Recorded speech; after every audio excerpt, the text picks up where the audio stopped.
pessoal, estamos aqui mais uma vez em outro episódio do PharmaCast, agora no episódio número 7. E a gente quer começar hoje agradecendo a participação e o contato de vários ouvintes, principalmente o meio de contato preferido por eles, parece que é o Instagram mesmo, mas seria interessante também que enviassem o contato para o nosso e-mail, contato@pharmacast.com.br, ou através do post no site pharmacast.com.br.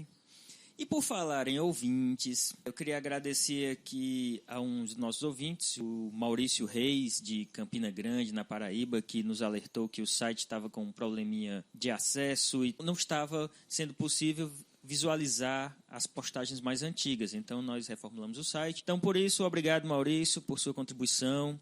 E por falar em ouvintes ainda, agradecer aqui e comunicar a todos que a gente está muito feliz quando consultamos o Google Analytics, aí, nossa ferramenta de monitorização dos acessos, e observamos que nós temos ouvintes espalhados por diversas partes do mundo. Claro, a maioria no Brasil, mas em segundo lugar nós temos Estados Unidos, e aí na sequência temos Peru, Portugal, Filipinas, China, França, Bolívia, Grécia, Índia, Itália, Espanha, Reino Unido e Uruguai. Então, deve ter em outros países, inclusive, só que como eu só estou monitorando o feed do podcast para quem assiste assinando, né, o feed, então talvez quem esteja ouvindo pelo site, a gente está perdendo essa informação. Eu peço que todo mundo assine o feed, vai ouvir pelo celular. É até mais cômodo você avisado quando tem um novo episódio, tá sempre à mão, escuta no carro, academia. Bom, é muito mais dinâmico através do celular, você não precisa acessar o site, buscar o nosso episódio lá. Mas o episódio está lá, quem quiser ouvir ainda continua. É só porque pela praticidade. E aproveitando, a gente teve muita participação nesses últimos meses, né, nesses últimos dias também, principalmente para temas para ser utilizado no PharmaFlash, que é aquele projeto que a gente já explicou e que estamos organizando para iniciar a gravação dos episódios. E aí eu fiz um levantamento, assim, aleatório, tá, gente? De alguns, são muitos. Então, eu queria chamar aí, né, a atenção para Luiz Zacarias, de Recife. Emerson, ele é farmacêutico que faz residência multiprofissional na Faculdade de Santa Maria. Temos também Natan Matias de Souza, ele é estudante de farmácia, lá de Boa Vista, Roraima. Renan Eliezer, que ele não disse a cidade, mas ele fala que mora numa cidade do interior do Paraná. E se intitulou aí como nosso fã número 1. Vale, eu achei que era a mamãe. Pois é, foi o que eu pensei. Então quem é? Como é o nome dele?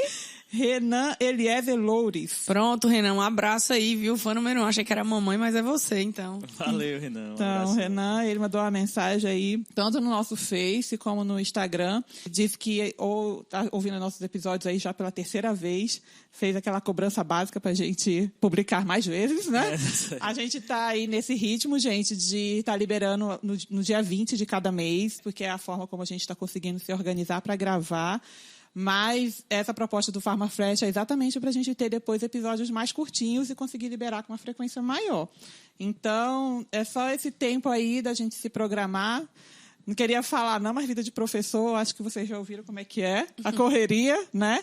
Imagina juntar 4 professores, cada um com uma agenda diferente, com um trabalho diferente. Então, a gente faz aí do jeito que a gente está podendo, mas estamos mantendo nossa frequência. Todo dia 20 está lá o nosso episódio liberado. Mas queremos agradecer também a Emanuel, viu? Emanuel de Natal aí, mestre em ciências farmacêuticas.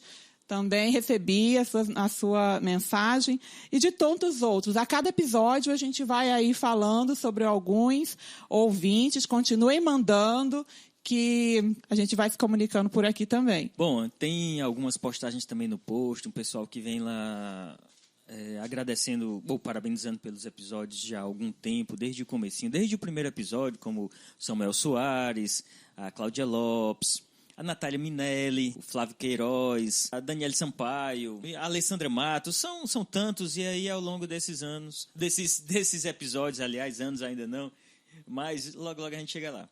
Então, ao longo desses episódios, nós tivemos várias mensagens de apoio e parabenização, isso é muito legal. Também as críticas são importantes, ajudaram a gente a ir melhorando e ainda nos ajudam. As críticas são sempre muito construtivas quando passam para a gente. O pessoal que falou do site, falou às vezes um ou outro, deu uma dica de som. Então, a gente sempre que possível observa essas sugestões de vocês para ir melhorando o programa, claro. E também sobre o próprio conteúdo. Às vezes querem que a gente aprofunde um pouco mais sobre algum fármaco, sobre alguma ideia que a gente comentou. E aí a gente está fazendo exatamente, a gente está exatamente catalogando essas sugestões para trabalhar no PharmaFlash. Então, a gente, às vezes, fala sobre um fármaco de mesolida, às vezes vai e fala sobre uma questão do ácido acetilsalicílico, eles falam, não, fala sobre esse ponto, sobre aquele, ou então, fala sobre diclofenaco. Então, eles estão sempre também dentro do nosso tema, pedindo para a gente aprofundar um pouco mais, especificar um pouco mais um fármaco ou outro. E isso vai ser uma estratégia boa para trabalhar no PharmaFlash. Lembrando que a gente está falando que vai gravar o PharmaFlash em episódios mais curtos, mas a gente não vai acabar o PharmaCast, tá? O PharmaCast continua, um episódio por mês. Só que nos intervalos entre um e outro, a gente quer lançar também os episódios do PharmaFlash, tirando dúvidas mais pontuais, e aí é que vai tornar esse link da gente bem mais dinâmico e o contato com vocês também. Porque é uma forma de a gente conseguir responder a uma dúvida. De certa forma, fica meio que dentro da nossa pauta, o PharmaCast, e eles escutam o PharmaCast, têm uma dúvida sobre determinado assunto, lançam essa dúvida e a gente tem como trabalhá-la no PharmaFlash. Então, é um complemento, na verdade. Bom, pessoal, é isso aí. Vamos então para o nosso episódio. Espero que gostem. Vamos lá.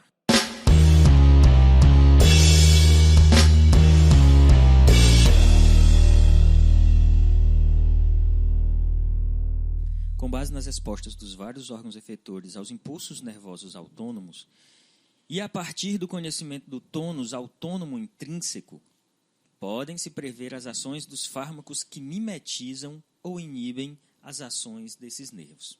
Westphal e Westphal, em Goodman-Gilman, 12ª edição, 2012.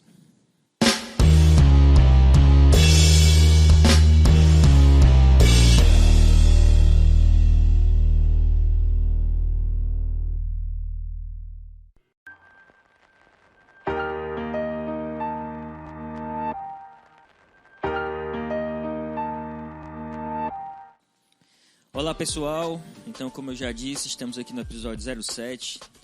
Eu sou o Pablo Farias. Ana Luísa Martã. Alice Araruna. E hoje nós vamos falar sobre fármacos no sistema nervoso autônomo. É um tema extenso, a gente realmente não vai conseguir contemplar toda a informação, tudo que se tem para falar sobre eles no episódio. Então nós vamos mais uma vez dividi-lo em dois, para que a gente possa discutir as questões do sistema nervoso autônomo, tanto pelas vias simpáticas, parasimpáticas, falar um pouco dos fármacos, da aplicação sobre diversas doenças.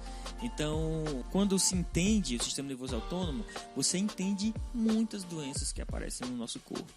Desde doenças neurológicas complexas, graves, como simplesmente a hipertensão arterial e vários outros problemas de saúde. Então, o sistema nervoso autônomo é base para explicar muita alteração no ser humano e também várias formas de tratamento. Então, é importante conhecê-lo bem. A gente vai tentar fazer o que pode aqui com pouco tempo e vamos lá.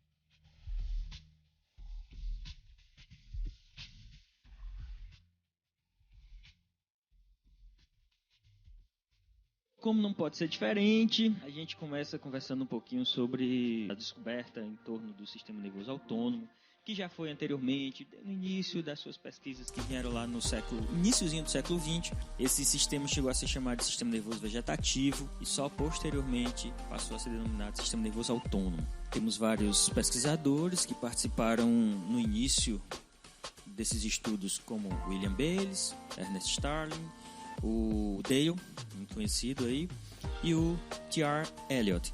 No entanto, um pesquisador inicialmente teve um papel muito importante na pesquisa do sistema nervoso autônomo, o Otto Loewi, que era um professor de fisiologia lá em Viena, na Áustria, e ele passou algum tempo aí visitando os laboratórios desses pesquisadores em Cambridge. E aí foi lá que ele conheceu o Henry Dale. Então ele passou a trabalhar há alguns anos com farmacologia do sistema nervoso autônomo, e aí ele formulou um experimento que comprovou de forma bastante confiável, pela primeira vez, a existência da transmissão química no sistema nervoso autônomo. O experimento era relativamente simples. Tratava-se do uso de 2 corações de sapo, e aí cada um estava mergulhado em uma solução de Ringer, uma solução fisiológica, morna, que isso favorecia o coração para que ele se mantivesse vivo, vamos dizer assim, ele continuava batendo por algumas horas e possibilitava o estudo.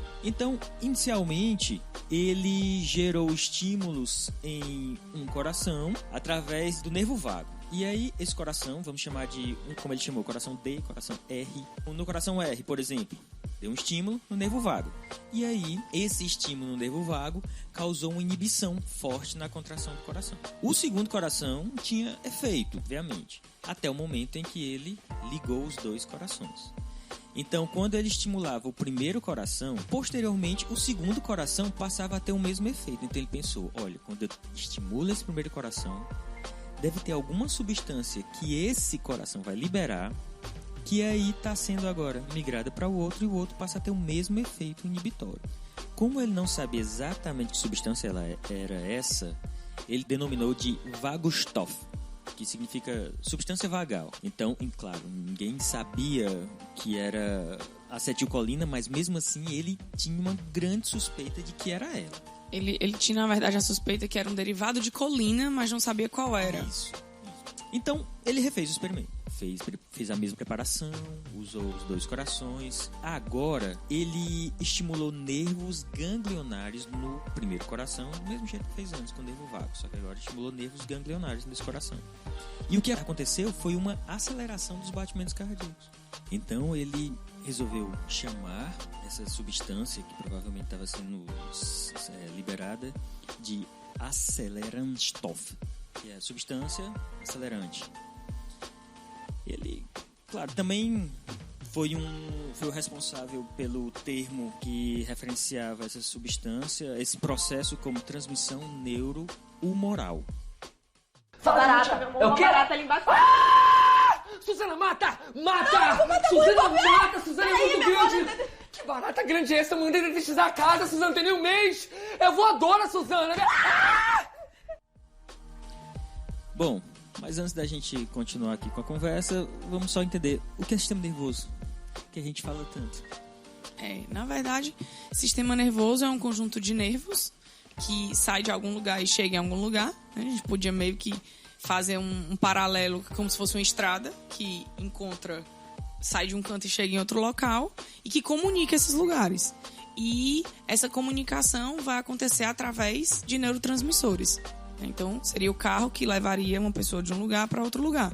O sistema nervoso ele transmite informação através de conjunto de gânglios nervosos, feixes nervosos, que saem normalmente do encéfalo ou da medula e encontram órgãos periféricos, coração, fígado, rim. E essa comunicação, ela tanto é central-periferia, como é também periferia-central. Então, essa comunicação acontece através do sistema nervoso. Essa comunicação também é elétrica, não é? Ao longo Isso. de todo o neurônio, dentro dele tem uma transmissão elétrica. E nas extremidades, a gente tem as neurotransmissões, que é o que finaliza ali a informação. Leva e traz a informação dos órgãos da periferia. E como a Ana Luísa estava falando, ela falou sobre as informações que saem do encéfalo e da medula espinhal, mas lembrando que essas informações elas estão ligadas ao sistema nervoso central. Porque o sistema nervoso ele vai ser aí dividido em sistema nervoso central e sistema nervoso periférico. Então, essa primeira parte está voltada para o sistema nervoso central. E hoje a gente vai estar falando sobre uma parte do sistema nervoso periférico, que é uma outra divisão. Dentro desse sistema nervoso periférico, a gente vai ter o sistema nervoso somático e o sistema nervoso autônomo, que seriam os sistemas, respectivamente, voluntários e involuntários. E dentro do sistema nervoso autônomo, a gente vai ter, então, o sistema simpático, parasimpático e o sistema entérico. Só pegando o gancho aqui que a Alice falou, que as informações, na verdade, a Ana Luísa falou que a informação vai e vem. Então, como é esse vai e vem? Essa informação vem dos órgãos, vem da periferia do corpo para o sistema nervoso central através de fibras nervosas aferentes. Então essa informação sobe para o sistema nervoso central. Deixa eu só deixar claro, quando a gente fala em sistema nervoso central, a gente está falando aí do encéfalo, a medula. Então, central porque é aquilo que vem da cabeça e pela coluna vertebral. Então, é o sistema nervoso que está nessa região, que vem da cabeça até a coluna vertebral. A partir dele, as inervações vão formar o que a gente tem aí, o sistema nervoso periférico, que está na periferia do nosso corpo. Então, as informações vêm da periferia, quer dizer, dos órgãos, tecidos, para o sistema nervoso central através de fibras nervosas aferentes. Bem, mas o que vai importar aqui hoje não é a informação indo para o sistema nervoso central. É quando a informação vem do sistema nervoso central, que ele vem através das fibras nervosas eferentes. São essas que vão controlar o funcionamento dos nossos órgãos de forma autônoma. Então, nós não dizemos quanto que o nosso coração tem que bater, quando que temos que fazer digestão, por isso que isso também é chamado de sistema nervoso involuntário. Então, é o sistema nervoso autônomo por esse motivo. Barata, Eu quero. barata ali embaixo. Suzana, mata! Mata! Suzana, mata! Suzana é muito grande! Que barata grande é essa? Mandei detetizar a casa, Suzana, tem nem um mês! É voadora, Suzana! Então, como o Pablo estava falando, as informações que saem do sistema nervoso para a periferia vão por meio das fibras eferentes. E essas fibras elas vão estar organizadas de acordo com cada sistema em locais diferentes também. Como assim? Temos, então, o sistema simpático e o sistema parasimpático, como falamos inicialmente. Eles vão emitir as suas fibras eferentes de locais distintos, ou seja, o sistema parasimpático, essas fibras que estão levando informação para a periferia, elas estão localizadas na região crânio-sacral.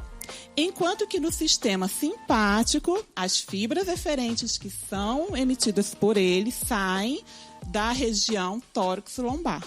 Então, você tem a medula, da região próxima ao tórax. Uma região mais central, mais central, né? Nesse eixo crânio e medula. Numa região mais central, saem as fibras do sistema nervoso simpático.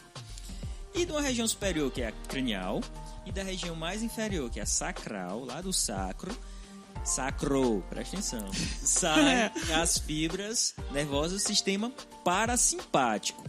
É até bom correlacionar, né? Central, simpático e nos extremos, parasimpático. Isso. Vamos só entender, mas a gente está falando dessa história de simpático, parasimpático há um tempo. É bom a gente diferenciar melhor o que é isso. Vamos tentar explicar melhor a diferença desses dois sistemas. O que são esses dois sistemas? Simpático e o parasimpático.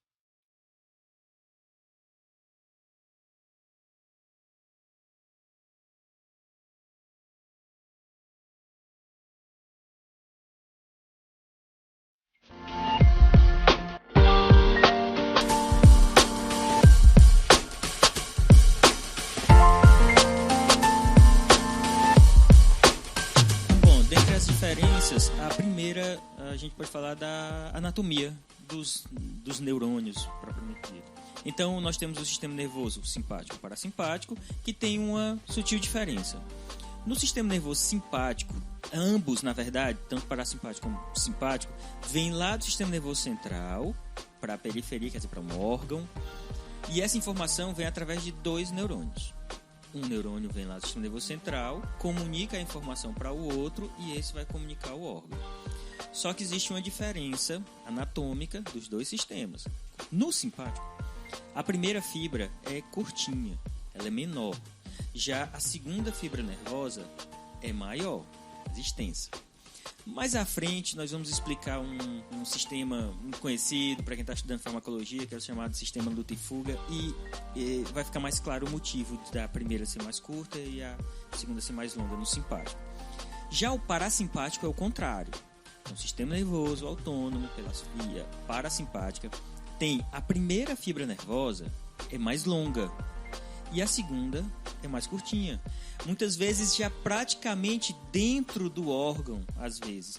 Tem regiões que a segunda fibra nervosa, como por exemplo na suprarrenal, esse segundo neurônio é praticamente a própria suprarrenal. Então, a primeira diferença que nós encontramos os dois sistemas, essa diferença anatômica relacionada ao tamanho das fibras nervosas.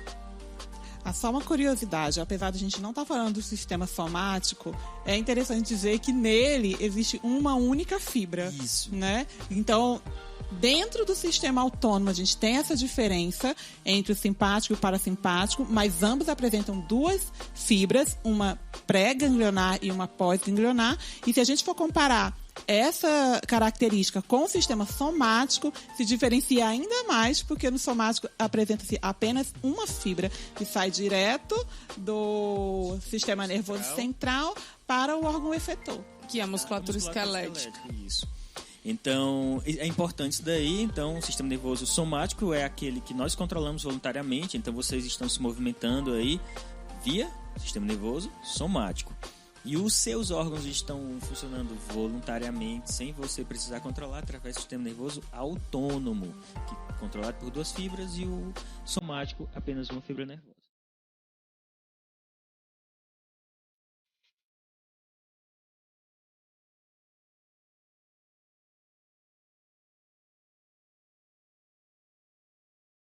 Bem, o que caracteriza, além da anatomia, uma diferença entre os dois sistemas é porque, como eu disse, você tem uma fibra nervosa que se comunica com outra fibra nervosa e essa fibra nervosa vai se comunicar com o órgão. Essa comunicação entre as fibras nervosas é o que a Alice falou agora e denominou gânglio. Então, isso é um gânglio sináptico. Então, essa região onde existe a comunicação dos dois neurônios é o que a gente chama região ganglionar. Então, aí um neurônio passa a informação para o outro através de um neurotransmissor, uma substância química que vai ser transmitida do primeiro neurônio e vai atingir um receptor, quer dizer, uma proteína lá no segundo neurônio. Esse neurotransmissor, essa substância química, se liga a esse receptor, passa a informação para o segundo neurônio e aí vem um impulso elétrico que ao longo do neurônio e lá no final do segundo neurônio, ele vai liberar outra vez uma substância química, só que agora ela vai ser liberada no receptor em um órgão, certo? Então vem do primeiro neurônio, libera uma substância química, vai encontrar um receptor no segundo neurônio, tudo isso dentro do gânglio, e em seguida o segundo neurônio libera a informação já para o órgão. Então, o que vai diferenciar desses dois sistemas, sistema nervoso simpático e parasimpático, além da anatomia, é o tipo de neurotransmissor que é liberado. Lembrando que é o tipo de neurotransmissor liberado no segundo neurônio. Por quê? Porque no primeiro neurônio, qual é o neurotransmissor? Acetilcolina. Tanto para o simpático como para o parasimpático. Ambos liberam acetilcolina pela primeira fibra nervosa. Essa fibra nervosa vai liberar acetilcolina e vai encontrar um receptor. Qual é esse receptor que está no gânglio? É o receptor nicotínico da acetilcolina. Que está no primeiro neurônio. Certo. Então, aí tem o segundo neurônio, que se a gente estiver falando do sistema nervoso autônomo simpático, a segunda fibra nervosa vai liberar qual neurotransmissor? Noradrenalina. E o parasimpático? Acetilcolina. Muito ensaiadinho. Então pronto. Então a segunda fibra nervosa libera noradrenalina para o sistema nervoso simpático e a acetilcolina no caso da segunda fibra nervosa do sistema nervoso parasimpático. Em todos os órgãos, a segunda fibra do sistema simpático libera noradrenalina, com exceção da glândula sudorípara, que a fibra é colinérgica, então ele libera também a acetilcolina. No parasimpático, não. Todos os órgãos vão receber acetilcolina, mas no simpático, a glândula sudorípara recebe acetilcolina ao invés de noradrenalina. Embora seja uma fibra que vem lá daquela região do sistema nervoso simpático. Ela é uma fibra simpática, porém colinérgica, não noradrenérgica. Isso, exatamente. As principais funções que esse sistema na verdade, exerce são funções normalmente de contração e relaxamento de musculatura lisa, secreção exócrina, como lágrimas, suor, saliva, e algumas secreções endócrinas, como secreção de ácido clorídrico, e também exerce algumas funções metabólicas, guardar energia, mobilizar energia quando o nosso organismo precisa. Para tentar simplificar essa história, A gente pode explicar a diferenciação entre eles e o que esses dois sistemas fazem no nosso corpo, usando o velho exemplo do sistema de luta ou fuga. Então, como que funciona esse sistema de luta ou fuga? Para a gente ser mais claro, mais didático, vamos tentar imaginar que você estava brincando, jogando bola lá e a bola caiu na casa do vizinho. Isso é um fato real, passei por isso. Então, de repente, fui lá pular o muro para pegar essa bola. Quando eu cheguei, peguei a bola, de repente aparece um cachorro na minha frente e esse cachorro começa a mostrar os dentes. Tudo que acontece no corpo da gente vai ser agora controlado, mantido pelo sistema simpático. Não, desculpa, é porque tu contando essa história, pra mim bate uma barata. Pode ser também. Então, Precisa de um cachorro, não, nem a bola, nem o cachorro, uma barata. Cada Pode um com ser, seus viu, problemas. gente? É. Cada um com seus problemas mas é o simpático que vai resolver esse problema aí, tá? Então, é o sistema nervoso simpático. É o simpático que vai dar coragem pra você pisar na barata ou ele que vai dar coragem pra você correr dela? Exatamente. estiver O voando. sistema luta ou fuga. Bem claro aí. Ou você mata a barata ou você corre do cachorro. No meu caso, corri do cachorro. Então, basta você parar e pensar um pouquinho o que é que tá acontecendo no seu corpo. Na verdade, o que o sistema simpático faz é preparar você. Pra Ele vai lutar. causar alterações no seu organismo para que lhe preparem para lutar ou fugir da melhor forma possível, para que você tenha a melhor performance para essas duas ações. É isso que ele vai fazer. Então, no olho, o que a gente tem? Vamos usar exemplos didáticos, tá? A gente, como não dá pra ver que é um podcast, então eu vou usar exemplos aqui que só para ilustrar. Então, como eu estava falando para vocês, aqui no Ceará a gente diz arregalar o olho, né? Abrir o olho. Mas é só para vocês imaginarem a situação, porque na verdade o que eu quero falar é sobre a pupila. O que é que acontece com a pupila? Lembra, sistema nervoso simpático que libera noradrenalina que está fazendo isso. Então a pupila dilata. Por quê? Porque no sistema de luta ou fuga, você tem que encontrar a melhor rota de fuga. E aí você tem que aumentar a captação de luz. Então, a pupila abre para melhorar. De visão. E o campo de visão também. Que é um então, fenômeno chamado midríase. Exatamente, chamado midríase, esse processo, esse fenômeno de abertura da pupila. E aí você pode ir passeando pelo seu corpo e observando o que é que acontece com ele. O coração, por acaso ele vai relaxar? Obviamente que não. Vai ficar muito mais acelerado para preparar você para receber mais sangue em todas as partes do seu corpo. E aí o coração vai ser acelerado. A pressão reduz ou ela aumenta? É óbvio que ela vai aumentar para garantir que o sangue vá mais rapidamente para os diversos tecidos, diversas partes do seu corpo, inclusive o sistema músculo-esquelético. Ele vai priorizar o fluxo sanguíneo, né? Para os músculos e para o sistema cardiovascular. E para a pressão subir, eu preciso tanto do coração batendo mais rápido, como preciso dos vasos contraindo. Exatamente. Então é um sistema, um conjunto aí, onde você imaginar. E se a gente pensar, ainda tem um outro fator, que é a liberação de renina lá no rim, que vai estimular o sistema renina, angiotensina, aldosterona, que os três juntos aumentam, elevam a pressão arterial numa situação como essa. E essa broncodilatação, ela permite a troca gasosa, né? E permite também maior capacidade pulmonar. Exatamente. Se eu sair correndo, eu preciso respirar mais. Respira mais. Então imagina, você vai precisar correr, precisa de oxigênio. Então a noradrenalina, o que é que ela vai fazer no seu pulmão? Broncodilatação. Então vai aumentar a capacidade pulmonar para melhorar a oxigenação, para você conseguir correr melhor. Vamos continuar. O que é que ele faz, por exemplo... Trato gastrointestinal e bexiga. Prende ou solta? Obviamente prende, né? A não ser que você seja uma vaca, não dá pra fazer as coisas andando, né? Então, a gente, quando se tá correndo, normalmente ninguém consegue urinar e nem vai defecar correndo. Então, óbvio que isso não vai acontecer. Então, o sistema adrenérgico vai impedir o peristaltismo intestinal e o relaxamento do esfíncter da bexiga e, na verdade, para o músculo detrusor da bexiga, aquele que espreme a bexiga, vamos dizer assim, para poder expulsar a urina, ele vai ficar relaxado. Não vai se comprimir, não vai expulsar a urina. O estímulo da glicose também aumenta. Você precisa de energia. Então, para energia... Preciso formar glicose. Então, a gente pega as reservas de glicogênio que a gente tem lá no fígado e quebra em glicose, que é o processo chamado glicogenólise. E quando reserva de glicose vai reduzindo, o organismo prioriza a glicose para o cérebro, porque o cérebro, o único nutriente que ele utiliza é a glicose. Então, ele acaba realizando outros processos hepáticos, como a gliconeogênese, que é a formação de glicose a partir de outros substratos, como, por exemplo, o ácido graxo. Então, essa glicose ela é priorizada para o cérebro e a gente também pega energia de outros, perifericamente, energia de outros lugares, como, por exemplo, através da lipólise.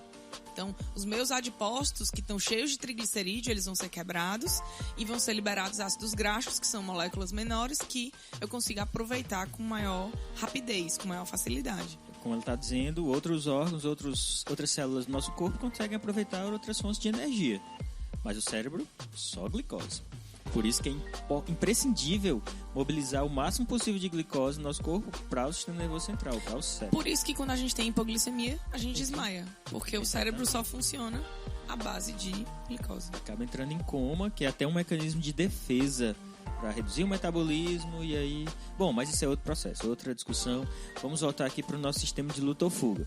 Então, tudo isso que aconteceu com o organismo no momento em que você estava tentando correr, você estava correndo, na verdade, do cachorro... Ou da barata. Ou da barata.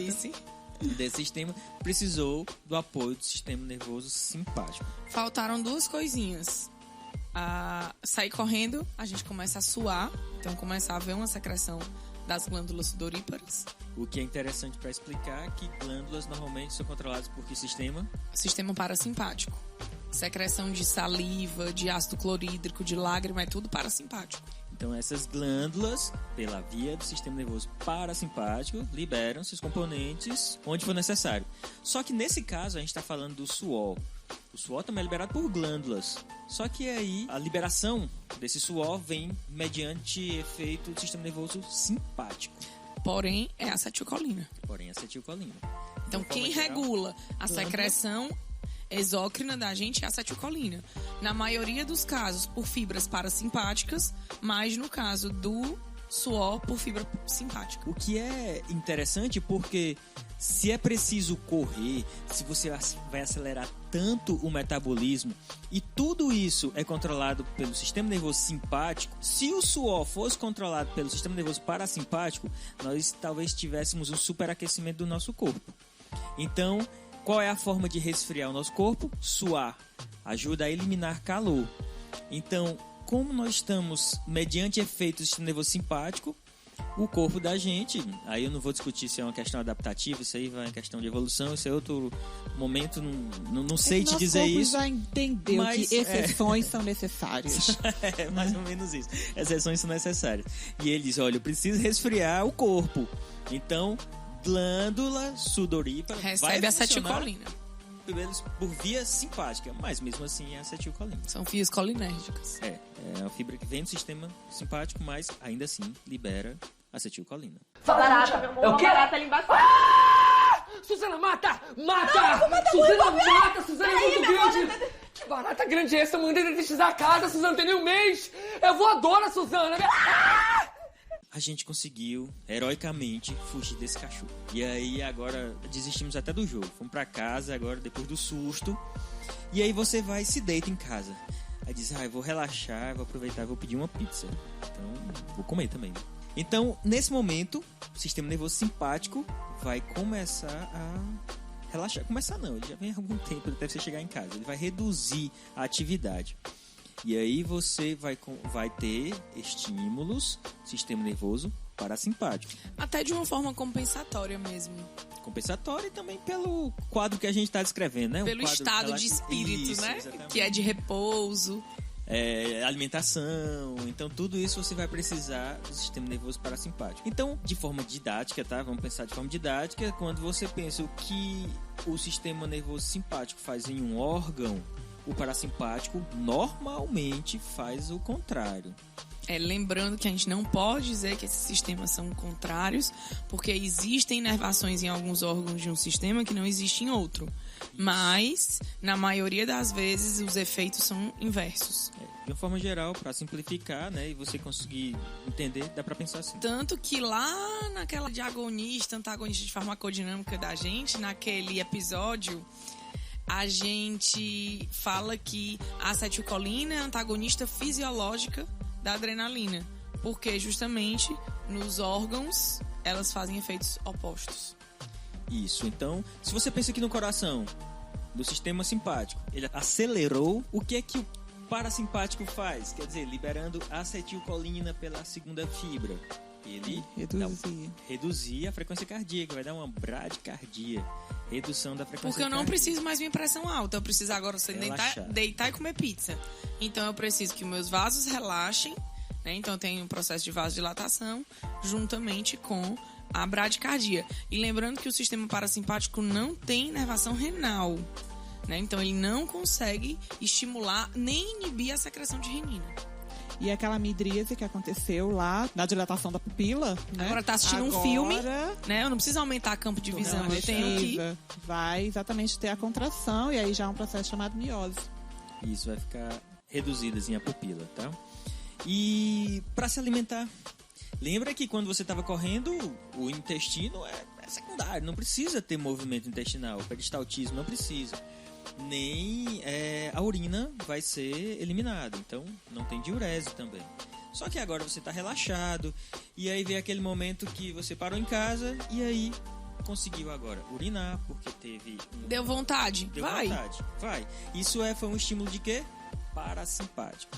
Agora o parasimpático começou a atuar contraindo o músculo detrusor da bexiga e aí ele vai expulsar a urina que está dentro dela. Já no trato gastrointestinal, uma série de fatores aí, o principal é o peristaltismo. Vão começar a ter movimentos intestinais para poder o alimento seguir o fluxo normal, de cima para baixo. Entender esse processo intestinal é interessante, que isso vai explicar também por que se tem cólicas e por que se usa medicamento anticolinéstico para tratar uma cólica com frequência. Então, entender como que o corpo funciona fisiologicamente explica o porquê de se utilizar determinados medicamentos. E o estímulo da liberação de substâncias para digestão provenientes do... Na verdade, assim, a pizza chegou, vamos senti o cheiro da pizza, minha boca salivou. Então começou a liberar... Parasimpático aí. A liberar saliva. Aí eu comi a pizza, eu preciso liberar ácido clorídrico, né, e outras substâncias para a digestão. Então as secreções aí do estômago, pâncreas, bile, né? Todas estão sendo provenientes aí da atividade do parasimpático. Tudo parasimpático. E aí, depois de passar, tem o processo da digestão lá no estômago, vai para o intestino e ele tem que ter um peristaltismo para poder manter o movimento intestinal e aí formar o bolo fecal e aí ser eliminado. Tá? Tudo isso é sistema nervoso parasimpático. Como também no pulmão. No pulmão você não precisa mais daquele suporte maior de oxigênio, então o sistema nervoso colinéstico ou parasimpático vai causar broncoconstrição. Então agora a capacidade pulmonar vai ser reduzida. Bem, pessoal, para facilitar o entendimento, vamos fechar hoje com essa visão geral do sistema nervoso autônomo. Então, só para a gente recapitular de forma bem simples, nós temos o sistema nervoso central, o sistema nervoso periférico, que é dividido em sistema nervoso autônomo, aquele que a gente não controla, e o sistema nervoso somático, que é aquele que nós controlamos, nossos movimentos. Hoje, nosso foco é o sistema nervoso autônomo. Dentro dele, nós temos vários grupos de neurônios, são as fibras nervosas. Essas fibras nervosas vêm de regiões diferentes do nosso corpo. A região mais superior, que partem lá da região cranial, e inferior, na região sacral, nós temos fibras nervosas parasimpáticas. A região mais central do nosso sistema nervoso saem fibras nervosas que são do tipo simpática. Tanto as fibras parasimpáticas como as simpáticas ocorrem a transmissão através de dois neurônios. Um neurônio passa a informação para o outro e o segundo passa a informação para o órgão. Se estamos falando do sistema nervoso parasimpático, a primeira fibra nervosa libera acetilcolina no segundo neurônio. E o segundo neurônio libera também acetilcolina no órgão. Agora, se falamos do simpático, a primeira fibra nervosa libera acetilcolina no segundo neurônio e esse neurônio libera noradrenalina no órgão. Para compreensão, nós falamos sobre o sistema de luta ou fuga, que é controlado basicamente pelas vias simpáticas, então através da noradrenalina. Vocês entenderam que a gente está falando de noradrenalina, né? Vocês devem estar aí na cabeça pensando em adrenalina. Mas não é a mesma coisa, embora tenham funções muito semelhantes, mas de potências diferentes. Assim, a principal diferença da noradrenalina para adrenalina é que a noradrenalina ela está relacionada a essa ação de sinapse, de comunicação de neurônio com receptor. Porque ela é um neurotransmissor. Porque ela é um neurotransmissor, embora ela também seja secretada no sangue, mas de uma quantidade muito pequena. E a adrenalina, ela tem uma ação meio que hormonal mesmo. É uma substância muito parecida com a noradrenalina, também é uma amina, mas ela é liberada pela suprarrenal no sangue. Os mesmos receptores que são ativados pela noradrenalina são também ativados pela adrenalina. Se a noradrenalina faz taquicardia, a adrenalina também faz, porém elas fazem isso numa potência diferente. Mas a mesma ação que acontece para uma, acontece para outra também.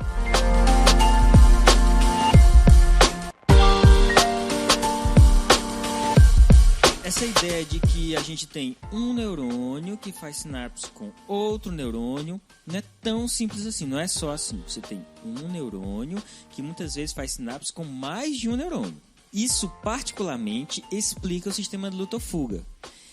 Entenda, como eu falei no início, a primeira fibra nervosa, o primeiro neurônio, é mais curtinho no sistema nervoso simpático, que é aquele que controla o sistema de luta-fuga. Como ele é curtinho, ele consegue inervar neurônios que vão desembocar em vários órgãos. Porque essa primeira fibra nervosa está distante dos órgãos. Então, um neurônio simpático faz sinapse com outros neurônios e o estímulo de um neurônio consegue estimular vários tecidos. Por que isso? Porque ele precisa ser rápido. O mecanismo de luta-fuga precisa gerar uma defesa para gerar sobrevivência. Essa capacidade de um neurônio se comunicar com vários a uma distância faz com que você tenha esse efeito tão instantâneo e tão diversificado em todo o corpo. É aquela coisa de você tomar um susto, sentir o frio na barriga, instantaneamente o coração acelera, a pupila dilata, você tem uma mudança do fluxo sanguíneo, tudo instantaneamente, ao mesmo tempo, num simples flash. Isso só acontece porque a primeira fibra é curta e aí consegue inervar várias outras fibras nervosas.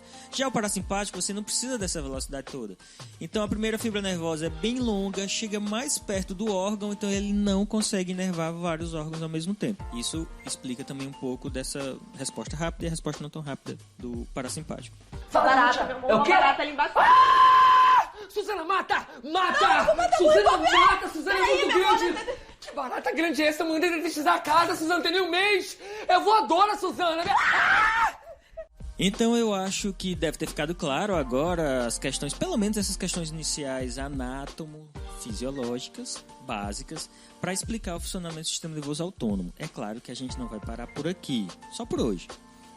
Em breve nós voltaremos, mas falando mais do sistema colinérgico e sistema adrenérgico, noradrenérgico e adrenérgico, na verdade, também, né?